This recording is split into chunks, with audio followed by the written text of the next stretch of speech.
Servus, dragilor! Vă salutăm de pe străzile Clujului, ne aflăm la TIFF ziua 3. Transylvania International Film Festival revine și anul acesta cu cea de-a 22-a ediție, ca în fiecare an, în inima Transilvaniei, Cluj-Napoca. Conform TIFF.ro, TIFF și-a asumat din start misiunea descoperirii noilor voci din cinema, atât prin cele două competiții internaționale lungmetraj ficțiune și lungmetraj documentar dedicate regizorilor aflați la primul sau la al doilea film, cât și pentru showcase-ul anual al cinematografiei române contemporane în cadrul Zilelor Filmului Românesc. TIFF 2023 a avut gala de deschidere pe 9 iunie.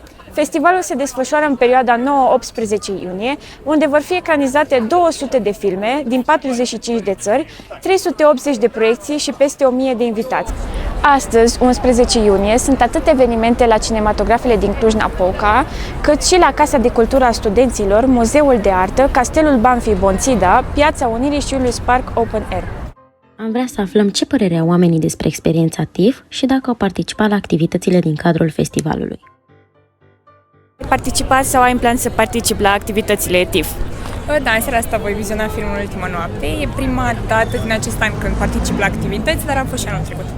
Da, cred că la prima ediție, cu vreo, nu știu, de 7 de ani. Da, am participat și anul ăsta și anul trecut. Mă duc la filme, dar și lucrez în crew, în organizare. Am în plan și am și participat, sunt și voluntar la TIFF. Eu mă ocup de parte de subtitrări pentru filme. Cum ți se pare experiența festivalului în sine?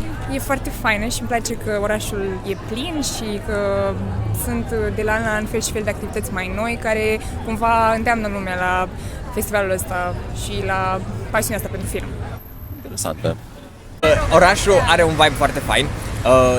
Știu că în Cluj de obicei sunt mulți studenți internaționali și sunt mulți turiști, însă pe perioada asta, chiar weekendul ăsta, am observat, cred că e atracție și pentru oameni din afara, pentru cinefili care vin aici care vin la festivalul ăsta. Pentru un om care nu e din Cluj și vine la Cluj doar pentru experiența de festival și, experiența de TIFF, e foarte dinamic și foarte mișto. Cumva reușești să îmbini jobul tău pe care în mod normal ai face la birou, cu atmosfera de Cluj, cu oamenii care oricum când sunt la festival își schimbă așa vibe-ul și toată lumea e încântată și entuziasmată și e mult mai, adică trece timpul mult mai repede și mult mai frumos.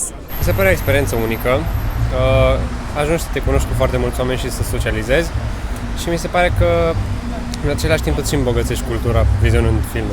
Și cam acesta a fost video, sperăm că v-a plăcut, nu uitați să vă abonați, să dați un like și un share pe Instagram. Vă mulțumim de vizionare și ne vedem la TIFF. Bye!